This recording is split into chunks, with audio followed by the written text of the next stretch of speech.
Oh my god, it's time for part two of. Is this on? Yeah. It's time for part two of the 5 worst diet mistakes for building muscle, right? So we covered not eating enough. That was huge. You could go back into video one if you missed that. I really hope you didn't, because that's the foundation. We're building a house here. We're going to build up that lean body mass for men and women. This is so important that you build up that lean body mass so that when you do lose weight, you don't look skinny fat.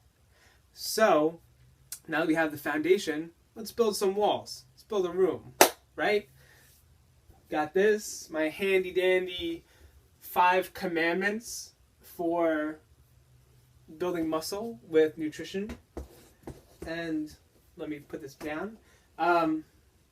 Number 2 is that thou shalt cycle carbohydrates. So here's where we get kind of into the cool sciencey stuff. Now, basically, you can't just eat everything the same way every single day, right? Your body's smart. Your body will understand like the food's coming in, and you get flavor fatigue, and you get all these adaptations that, it just doesn't work for your body. To have a healthy diet, one of the cornerstones is variety.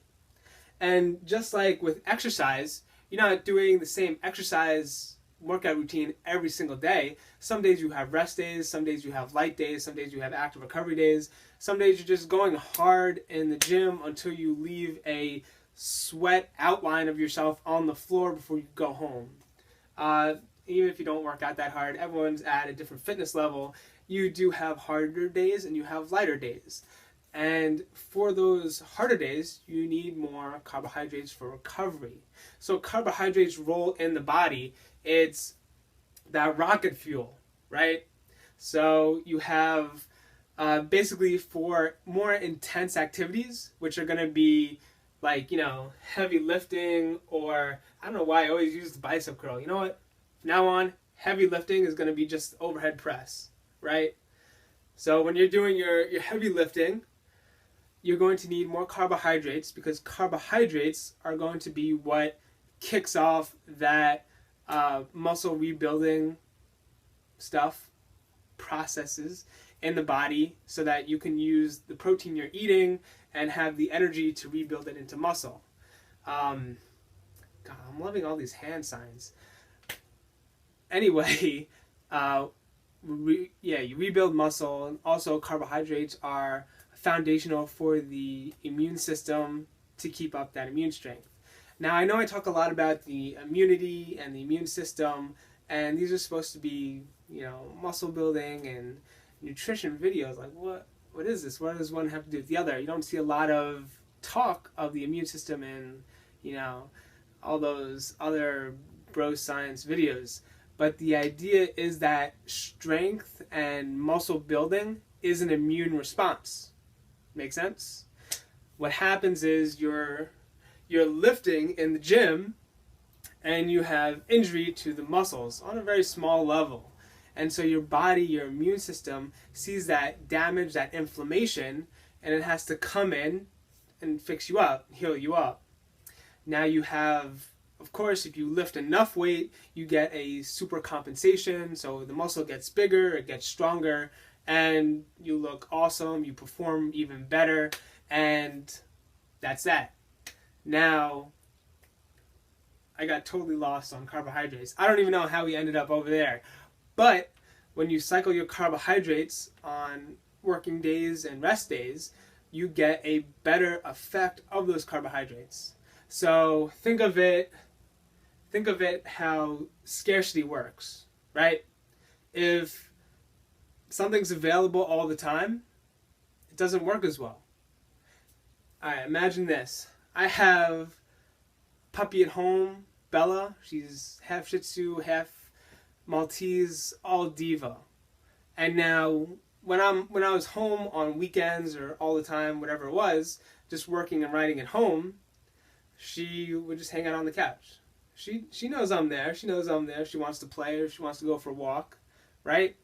But when I start traveling and going to California to meet with, you know, fitness experts and marketing experts and all this stuff, and I come back, she jumps through the moon. She, I don't know, she almost, you know, scratches through the door as I'm trying to get my key in the lock to get in there to see her, because I've been scarce. That's what happens. When you have carbohydrates on days that you exercise, you use them. That's fantastic. If you have them on rest days, you're at risk for the spillover effect, where your carbohydrates can spill over and be stored by insulin into fat cells, because there's not a lot of demand for the carbohydrates into your muscle and liver cells where they would typically go. And so you don't want that.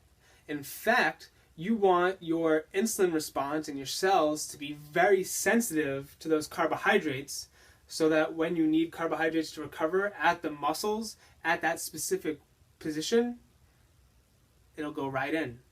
It'll go help you out. But if you're constantly, on days that you exercise, on days that you don't exercise, if you're constantly bombarding your body with carbohydrates, simple sugars, things like that at a fast rate, then you'll just end up being less sensitive to insulin and storing more carbohydrates as fat. And I mean, it's just from there, you're in a hormonal environment that leads to a vicious cycle, because fat produces a hormonal environment that leads to more fat gain, and down the road it could even lead to inflammation and type 2 diabetes, all that stuff that you don't want, especially if you're trying to gain more muscle, gain more health, lose that fat. So, cycle carbohydrates. Again, this is going to be something that depends on your individual biochemistry. So some people tend to be more sensitive to carbohydrates and less sensitive to carbohydrates. So for me, my body seems to be good with like a moderate amount of carbohydrates. Otherwise I get too puffy, because I could just take in carbohydrates for days. However, there are other people who could eat hundreds of grams of carbohydrates and their body puts them to good use. Or there are some people who could eat under 100 grams of carbohydrates a day. Otherwise, their body immediately stores them as fat. And that's just, on a genetic level, that's the difference. Now, you kind of have to figure out what works for you and what doesn't work for you. What I do personally is, I'll talk about it in another one of the commandments, but I mess around with meal timing and portion sizes. So we can get to that video next, but you know, this is long enough for a video already. I'm Zach Zeller from DailyNutritionHQ.com. Subscribe to the channel, not the video, you can't subscribe to a video. Subscribe to the channel to see more videos though, and give this a like if you like it, the thumbs up. So, on to the next video.